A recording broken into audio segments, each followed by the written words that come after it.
आचार्य जी ने, जो शिवम ने कहा कि आप चुप हो जाते हैं जब मुसलमान होता है क्या, और आचार्य प्रमोद किशन ने बोला था कि जब आप मुसलमान देख लेते हैं तो आप कह देते हैं तालिबानी है।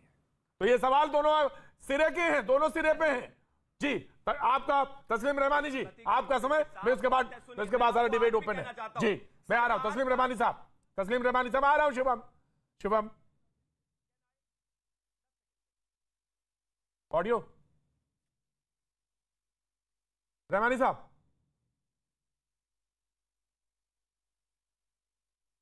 ऑडियो,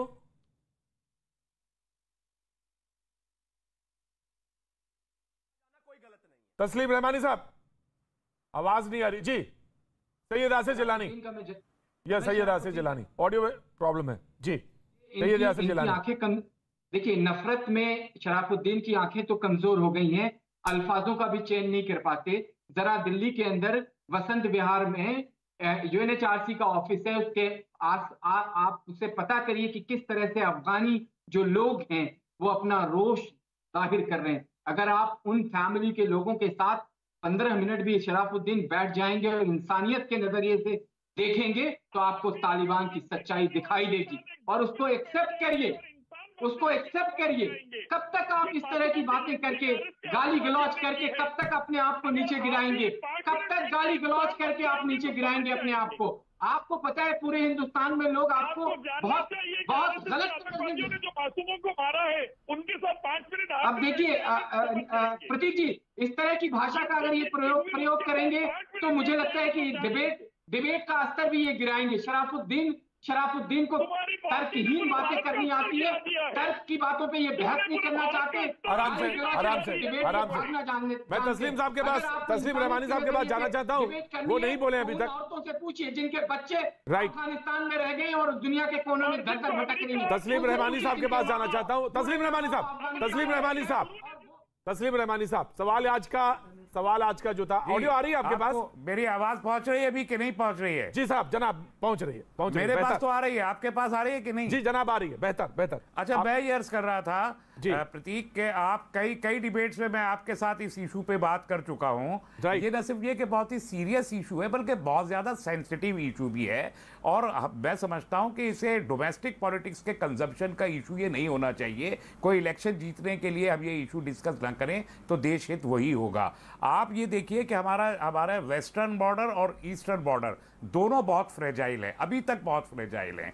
अभी तालिबान, मेरी एक बात आप रिकॉर्ड पे रख के अपनी लाइब्रेरी में रख लीजिए, अगर हमने धर्म के चश्मे से अफगान पॉलिसी बनाई तो इस सदी की सबसे बड़ी गलती हम करेंगे। ये आप लिख के रख लीजिए कि धर्म के चश्मे से हमने अफगान पॉलिसी फ्रेम की तो इस सदी की सबसे बड़ी गलती करेंगे, और इस सबसे बड़ा देश का अनहित हम ये करेंगे। सीधी बात यह है कि अफगानिस्तान में हमारे सिक्योरिटी कंसर्न्स भी हैं और हमारे इकोनॉमिक कंसर्न्स भी हैं, हमारे पॉलिटिकल कंसर्न्स भी हैं। अफगानिस्तान में तालिबान हमें पसंद हो या ना हो, सरकार हमें पसंद हो या ना हो, हमें इंगेज करना पड़ेगा और बहुत स्ट्रांगली इंगेज करना पड़ेगा, और हमने इंगेज किया है। हम जून 2020 से उनके साथ इंगेजमेंट में है। जब दोहा वार्ता पहली बार हुई थी तब भी हमारा डेलीगेशन गया था और वहां चुपचाप तालिबान से बात की।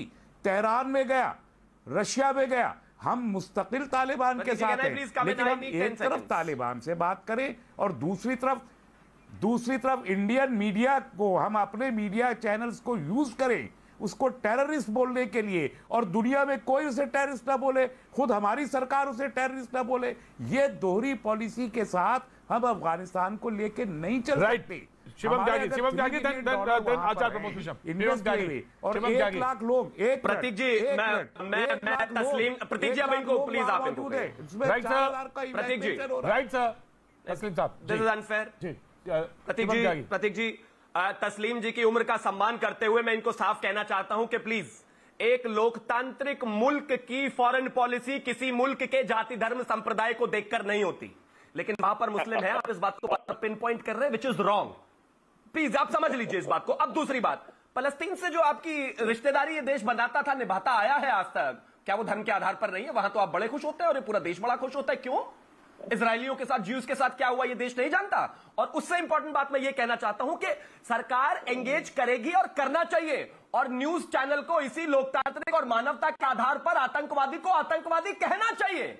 सरकार एंगेज इसलिए करती है, जैसा कि आपने बिल्कुल सही कहा, मैं सहमत हूं आपसे, बॉर्डर कंसर्न है, सिक्योरिटी कंसर्न है, आतंकवाद है, तमाम चीजों के मुद्दे पर उनसे 1 to 1 फेस टू फेस बैठकर उन्हें समझाने की आवश्यकता है कि आप हमारे देश में अगर आएंगे तो हम आपका इलाज करेंगे। लेकिन इसका यह बिल्कुल मतलब नहीं है कि वो आतंकवादी नहीं रहे। उसका यह बिल्कुल मतलब नहीं है कि प्रतीक त्रिवेदी तालिबान को अभी यहां पर कहने लगे वो तो बहुत ही शानदार धर्म के निष्ठा फैलाने वाले से कहिए डिक्लेयर करें। ये मुझे समझ में नहीं आ रहा। शराफुद्दीन साहब, मुझे ये बताइए हंसने की इसमें क्या चीज है?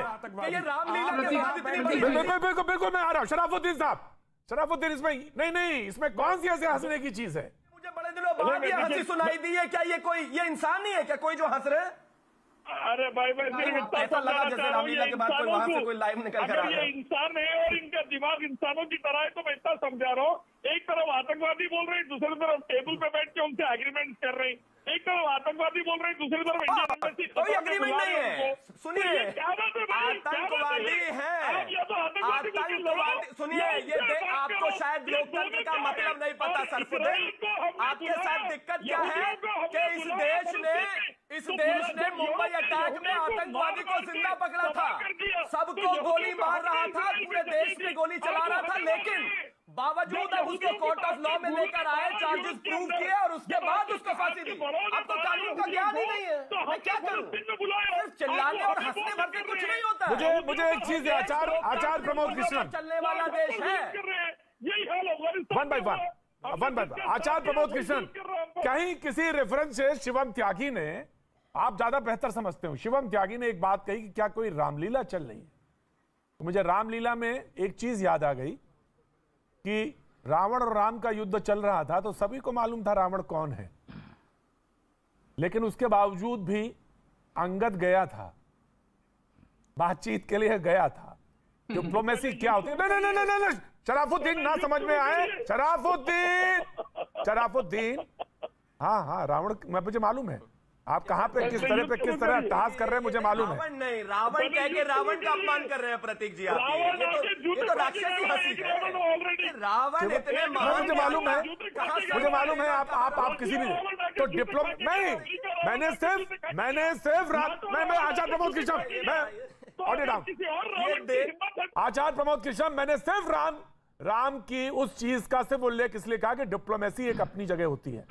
डिप्लोमेसी को सिर्फ डिप्लोमेसी के लिहाज से देखना चाहिए, लेकिन जो बात करते हैं, जो अपराध हैं, वो क्षमा थोड़ी ना कर दिए जाएंगे। और फिर आप कहते हैं कि सारे विपक्ष को आप तालिबान क्यों कहते हैं? आचार